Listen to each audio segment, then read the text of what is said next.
Ah, my dear friends, sit down for a moment.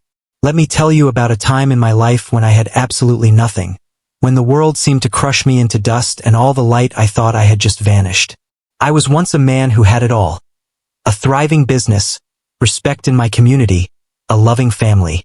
I wore suits that made me feel like I could conquer the world, and I thought, naively, that nothing could touch me. But life, as it often does, has its own way of teaching you lessons you never ask for, and certainly never expect. It all began one rainy evening in New York City. I had just left a meeting that should have secured the biggest contract of my career. I walked out of that sleek glass building, feeling victorious, my polished shoes echoing in the empty streets. I never noticed the man in the dark suit standing under the flickering street lamp, his eyes scanning everyone who passed. Something about him made me uneasy, though at the time, I shrugged it off. I had bigger worries, celebrations to plan, investors to impress. The next morning, I woke up to find my life in chaos. The phone call started first, voices cold, clipped, accusing. My business partner had disappeared with the accounts, leaving me in financial ruin. My closest friends vanished, the ones I thought were loyal, proving they were nothing but opportunists. My home, the sanctuary I'd built with so much sweat and sleepless nights, was being seized by the bank. Everything I had worked for, gone in a blink. And through it all, that man in the suit, he appeared everywhere, silently observing, waiting. I know what you might be thinking. Grandpa, how did one man have so much control over your life? But he wasn't the one pulling the strings. He was more like a shadow, a whisper of fate itself. Yet, his presence was undeniable. Every time I tried to make sense of the disaster, he was there, like a ghost watching me stumble and fall. For days, I wandered the city streets, looking at the skyline that once represented power and opportunity, now mocking me with its cold, indifferent towers. I slept in my car, surviving on cheap coffee and the faint hope that someone, anyone, might notice my plight. But nobody did. Not my friends, not my family. Every person I had loved or trusted either turned their back or disappeared when I needed them most. I started asking myself questions I never thought I would. What kind of man am I if all my possessions are gone? What value do I hold if my name means nothing? And then it hit me. I had been living my life for appearances, for status, for the illusion that a suit, a bank account, and a big house could define me. But now, standing in the rain-soaked streets with nothing but the sound of my own heartbeat, I realized that all of that was just dust in the wind. All of it could vanish in a day. All of it had vanished. Now, my friends, let me ask you a question before I continue. Have you ever felt like everything you worked for just disappeared overnight? I mean, completely gone. Close your eyes and imagine it. Feel it. That feeling, that emptiness, is where I found myself. And it was at that exact moment, right in the center of my despair, that I saw him again. The man in the suit, standing under the street lamp, looking at me with those piercing eyes. And then he spoke. Just one question. But oh, it shook me more than any storm, any financial ruin, any betrayal. What are you willing to do to get it all back? That simple question. It ignited something in me that had long been dormant. I felt a fire, a determination, a hunger for not just survival, but revenge. You see, until that moment, I had been defeated by my circumstances. I had allowed others to dictate my worth. But that question, it reminded me that there is always a choice, even when you feel cornered. I could surrender or I could rise. And I chose to rise. The first step was understanding who had truly betrayed me, who had orchestrated this destruction. I started digging quietly, patiently. I visited old acquaintances, shadowed suspicious figures, and pieced together fragments of conversations that no one thought I was hearing. Every lie, every betrayal, every secret betrayal was a thread in a web that led to the very people I had trusted the most. And slowly, I began to understand that the world doesn't hand you justice, you create it. You chase it. You demand it. But I didn't want revenge like the stories you hear about violence or anger. No, I wanted a revenge that was silent, that was precise, that left no room for mistakes. I wanted the kind of justice that makes people realize the depth of their errors and leaves them unable to ignore the truth. And the man in the suit, he became my silent mentor in this journey. He never told me what to do, but his question echoed in my mind every day, guiding me, shaping me. You know, my friends, it's strange. Losing everything is terrifying, yes, but it is also liberating. It strips you down to your raw essence. And in that bare state, you see people for who they truly are, and you see yourself in a way that no success or wealth could ever reveal. I discovered courage, patience, cunning, and a strength I never knew existed. And that one question changed everything. So, my dear friends, remember this. Life can take everything from you in a heartbeat, but it cannot take your mind, your spirit, or your ability to fight back. Sometimes all it takes is one question, one moment of clarity, to change the course of your life forever. And that moment, for me, started on a rainy New York street, with a man in a suit, and a single question. What are you willing to do to get it all back? If you want to see how I went from the streets to taking back everything that was stolen from me, and how I made those who betrayed me regret every single choice, stick around because the story only gets darker, more intense, and more satisfying from here. After that night in the rain, I knew I had a choice, to stay broken or to rebuild. And rebuild I did, but not in the way anyone would have expected. I didn't rush back to the world I had lost. No, I started in the shadows, quietly gathering information, observing, learning. I learned how people moved when they thought no one was watching, how trust was often just a mask for greed, and how a single mistake could unravel even the strongest empire. I remember one evening in particular. I had taken up residence in a small, run-down apartment in Brooklyn. The windows were cracked, the heater barely worked, and the smell of damp concrete seemed to seep into my bones. But I didn't care. I had no time for comfort. I had a mission. I lit a small lamp on the desk, opened my laptop, and began digging. Bank records, phone records, emails. I traced every thread that led to the destruction of my life. And every thread led to people I had once called friends.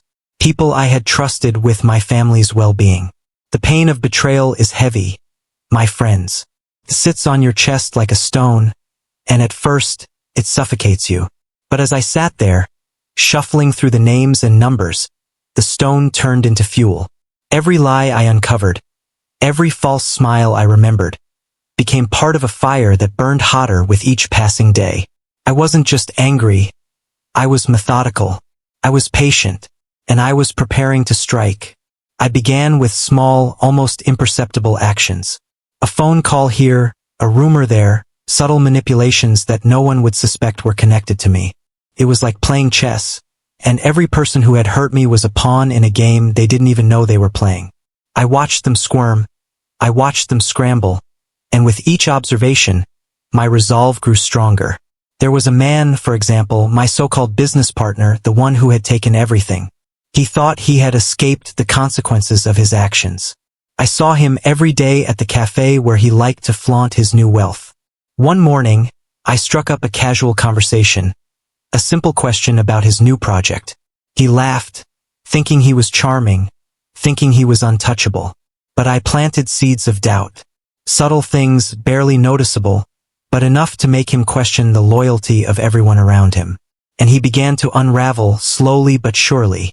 And then there was the woman who I had once considered a friend who had stolen opportunities from me to climb the ladder of success faster.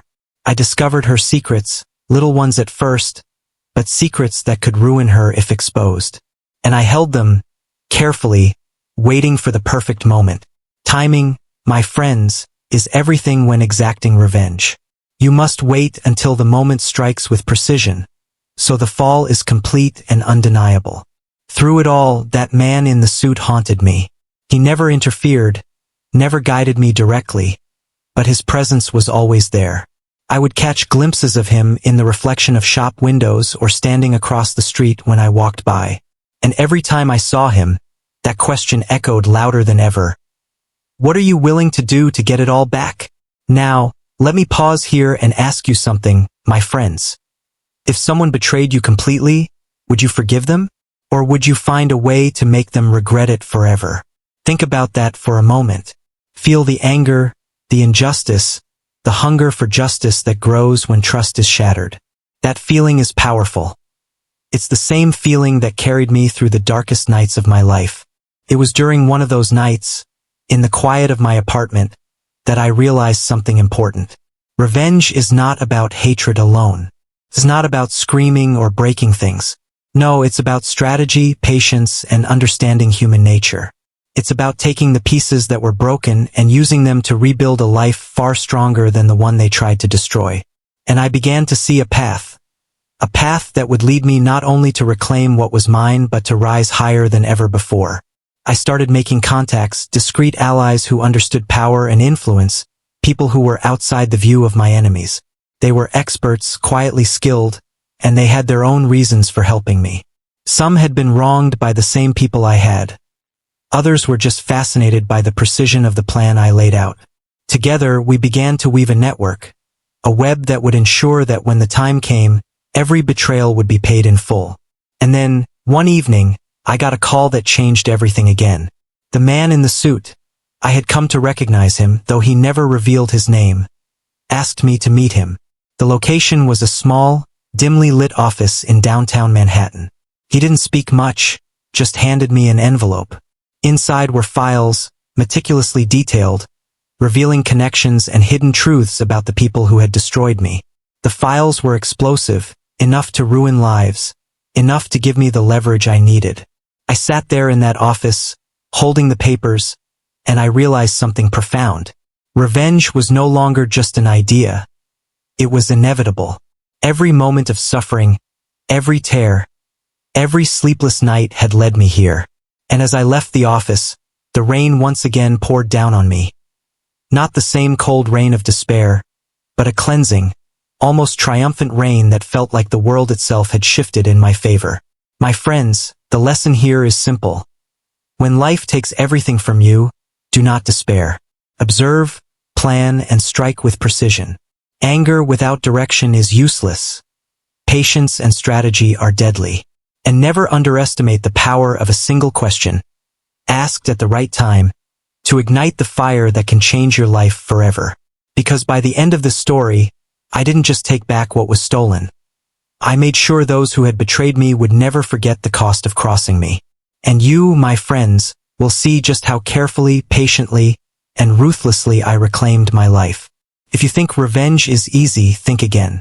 Stick around, because the next part of my story will show you the moment I struck the first real blow, and how even the smartest people underestimate the power of a patient mind.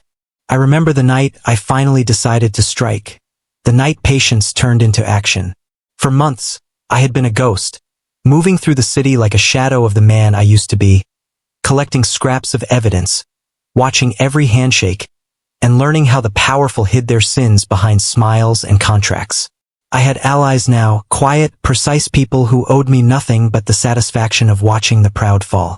Yet, even with them, the first step felt like stepping off a cliff into a storm. The target was my former partner, the man who had signed the papers, smiled at cameras, and pocketed the life I had built. Arrogant and untouchable, he had insulated himself with lawyers and accounts in secret places. That arrogance would be his undoing. I arranged everything to look like coincidence. A whisper here, a small discovery there, and a leak someone else could claim credit for. Panic makes mistakes. Mistakes make openings. I began with an old journalist I'd met years ago, a man who remembered favors. I fed him carefully curated breadcrumbs. Expense reports that didn't add up, a shell company funneling money illegally, and a damning email suggesting collusion. I gave him just enough to spark obsession. He chased the story, dug deeper, and I watched from a distance, coffee in hand, pretending to be cold while my heart hammered. Humiliation, I learned, is slow when done right.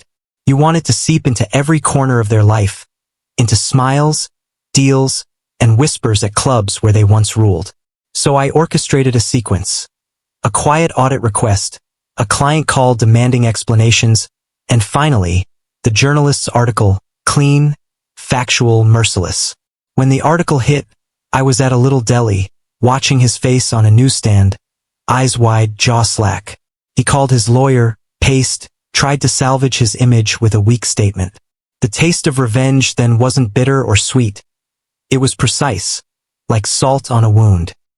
He later came to me, thin and frantic, begging for mercy. I listened, let him speak, and then let him leave. Some things I told him cannot be repaid. Revenge needed more than ruin. I leaked documents at exactly the wrong time for him while signing a deal, so investors pulled out. Contracts collapsed, creditors circled, and his empire started crumbling.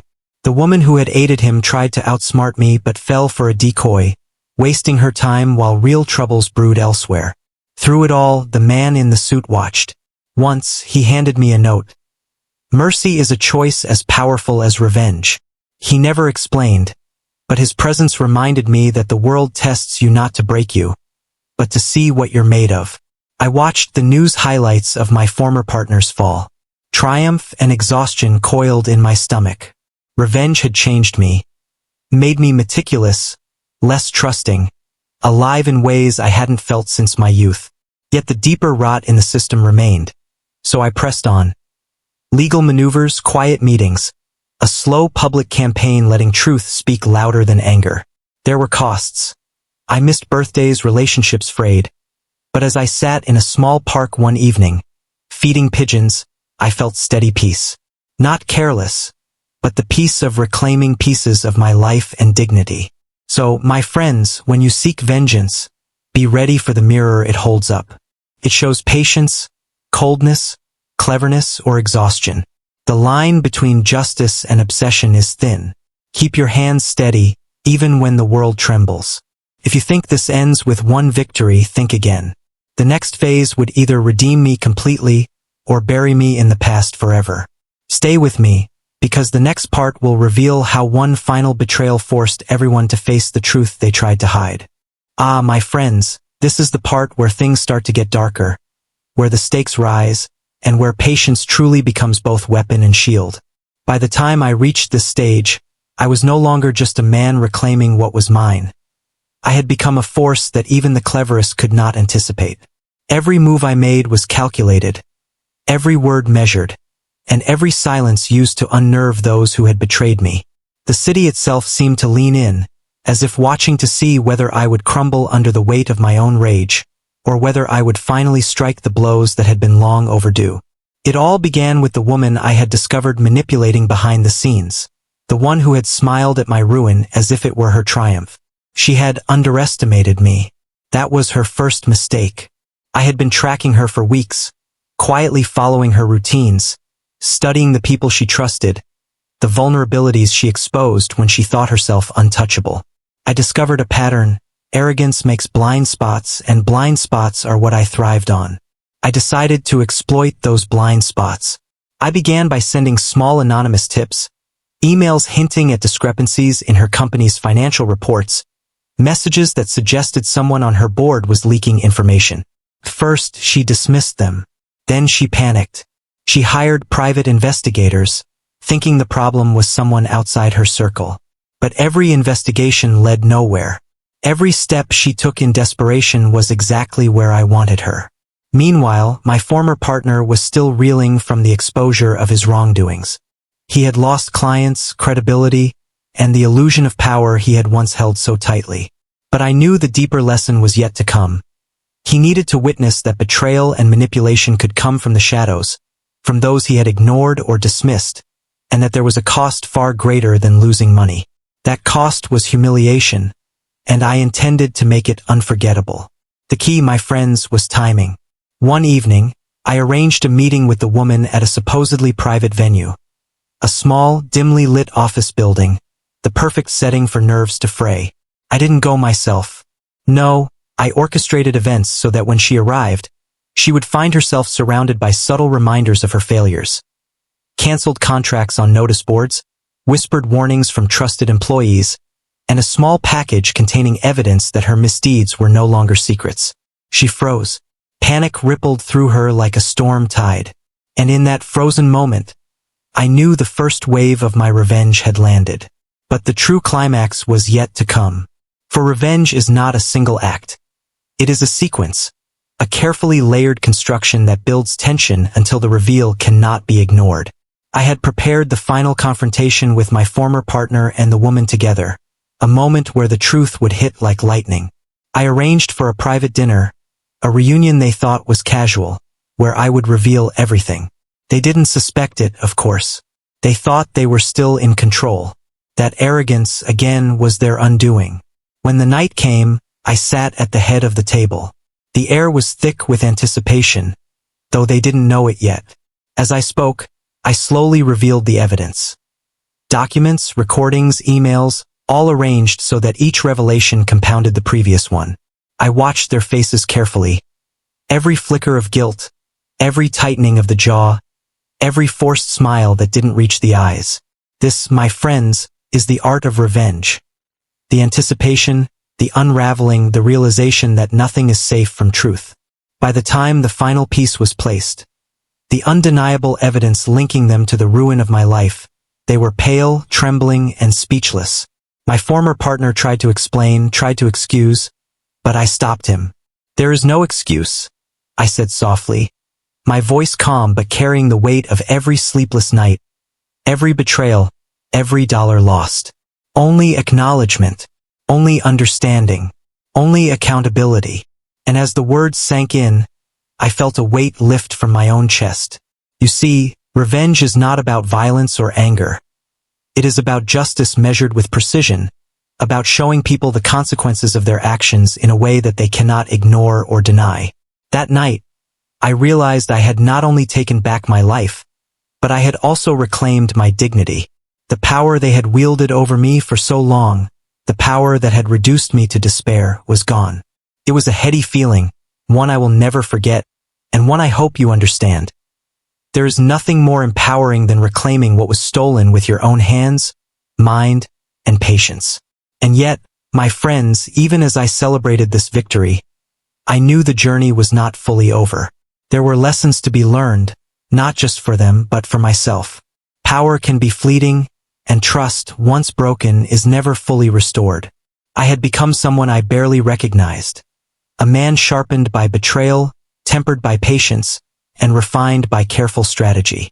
I had glimpsed the darkness of humanity and the strength that resides in one who refuses to submit. It was during the quiet moments after the confrontation that I finally saw him, the man in the suit. He had been a silent witness, a shadow guiding me with questions rather than answers, and now, he approached me in the dim light of the city streets. He said nothing at first, only nodded, and in that nod, I understood his approval. Then he walked away, disappearing into the night as mysteriously as he had appeared in my life. I realized then that the question he had asked me so long ago, "What are you willing to do to get it all back?" was never just about revenge. It was about awakening a part of me I had never known existed. I walked home that night, under the glow of streetlights, feeling something I hadn't felt in years. A sense of closure. Not happiness, not triumph, but closure. The kind that comes from knowing you faced your darkest hour and emerged stronger, wiser, and aware of your own capabilities. I had survived betrayal, humiliation, and loss. I had orchestrated revenge with care and intelligence. And most importantly, I had done it on my own terms, without sacrificing the values that truly mattered. So, my friends, if you have ever been betrayed, if you have ever lost everything, know this. There is a path forward. It is not easy. It requires patience, strategy, and a willingness to confront not only those who wronged you, but also the shadows within yourself. And while the path may be lonely, it leads to a place where justice, dignity, and personal strength converge. That is where I found myself, and that is where you can find yourself too, if you have the courage to rise from the ashes. Because by the end of that night, I knew one thing. Revenge, carefully executed, is not about destruction. It's about transformation. And when you transform in the fire of betrayal, nothing, and no one, can ever define you again. Stay with me for the final chapter, my friends. The last part will reveal the ultimate consequence of their betrayal, the final twist that will shock even the most patient observers, and how one question changed not just my life, but theirs forever. Ah, my friends, This is it. The moment everything comes together. The final twist. The culmination of months of patience, planning, and quiet observation. By now, the people who had betrayed me were reeling. They had lost money, reputation, and control. Yet I knew their hearts still clung to arrogance, hoping somehow the world would forgive their misdeeds. They did not understand that their actions had consequences far beyond what they had imagined. I remember that morning vividly. The city was shrouded in fog, the streets unusually silent, as if even the world paused to watch what was about to unfold. I had prepared one final gathering, seemingly innocent, under the guise of reconciliation. The former partner, the woman who had smiled at my ruin, and a few others who had conspired against me had all agreed to attend. They thought I wanted to speak, perhaps to forgive, perhaps to negotiate. Little did they know, I had orchestrated a scenario where the truth would strike like a lightning bolt they could not escape. I arrived early, as I always did. The room was quiet, the lighting soft but deliberate, highlighting faces without giving away secrets. I placed documents, photos, and recordings on the table. Evidence, meticulously organized, showing every deception, every betrayal, every lie they had told to destroy my life. I sat, waiting, listening to the subtle hum of tension building in the air. You see, my friends, revenge is not loud. It is deliberate. Creeps, it simmers, and then it strikes with precision. When they arrived, the air shifted. Their confident smiles faltered as they noticed the documents, the recordings, the subtle hints of exposure everywhere. I watched them squirm, attempting to mask fear with arrogance, and it was beautiful in a grim sort of way. I did not raise my voice. I did not shout. I simply began to speak, recounting the events from my perspective, slowly, deliberately watching their reactions. Each word I spoke, each pause I took, was calculated to make them see exactly what they had done. My former partner tried to interrupt, tried to argue, but I silenced him with a simple glance. The room grew heavier with each passing minute, the air thick with guilt and panic. And then came the moment I had been waiting for. The evidence of their most hidden sins revealed, the documents that could not be denied, the recordings that left no room for lies. It was as if the room itself shuddered, and I could almost hear the weight of their realization settle on their shoulders. You see, my friends, revenge is not just about the moment of revelation. It's about watching the truth take root in the hearts of those who wronged you. It is about patience paying off in a way that no hasty act could achieve. And as I watched them falter, their pride unraveling, I felt a mixture of triumph and sorrow. Triumph for justice served, sorrow for the fact that people I had once cared about had allowed greed and ambition to dictate their choices. Then came the twist that even they did not see coming. Hidden within the documents was evidence of additional wrongdoing, connections they had thought were secret, alliances they believed hidden. I had gathered this over months, carefully, quietly, ensuring that when revealed, it would amplify the consequences of their betrayal. The room erupted, not in anger directed at me, but in shock and panic directed at themselves. Their empire, built on deceit, was crumbling, and they had no one to blame but their own choices. I paused, letting silence do its work.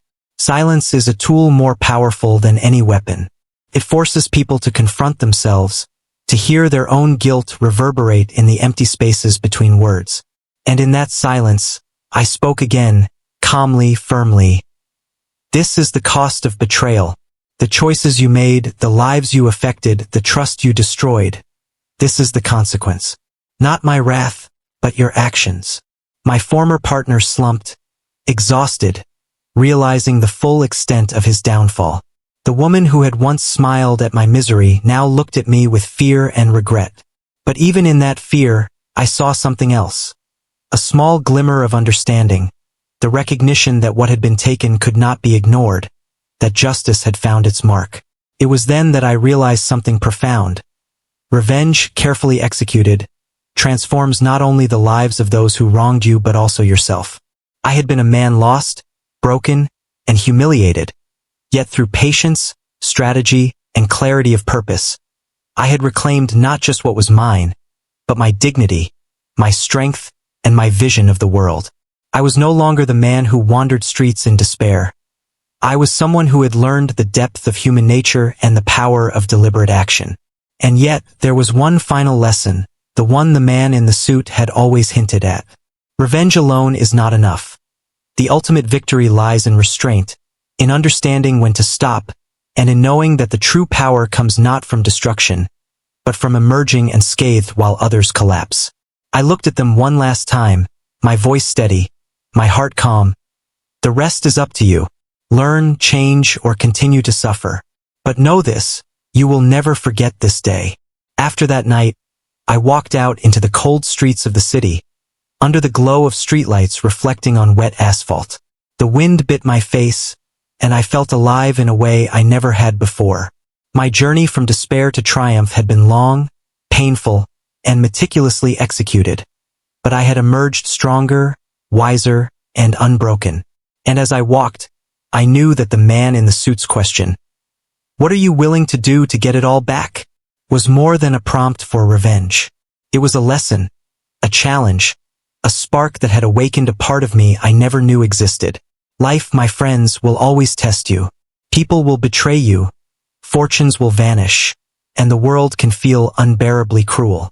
But within you lies a power greater than circumstance, the power to observe, to plan, to act with precision, and to rise above betrayal. And when you do, not only do you reclaim what was lost, but you transform yourself into someone capable of facing any storm, any shadow, any adversary. As I reflect now, years later, I understand the true meaning of that journey. It was never just about the money, the reputation, or the buildings taken from me. It was about awakening a strength I had never tapped, about learning patience, strategy, and the subtle art of justice. And it was about proving, first to myself and then to the world, that even when everything is lost, nothing can take away your courage, your intellect, and your resolve. So, my friends, if you take anything from this story, let it be this: the greatest victories are not always loud or immediate. They are slow, deliberate, and often unseen until the moment the world cannot ignore them. They are victories of the mind, the heart, and the spirit. And when the moment comes, when the question is asked that changes everything, you will know that the power to reclaim, to rise, and to triumph has always been within you. Remember, my friends, life will challenge you, betray you, and test you. But within you lies the power to rise stronger, smarter, and wiser than ever. Share this story if you believe in the strength to overcome betrayal, and let it inspire someone who feels lost today.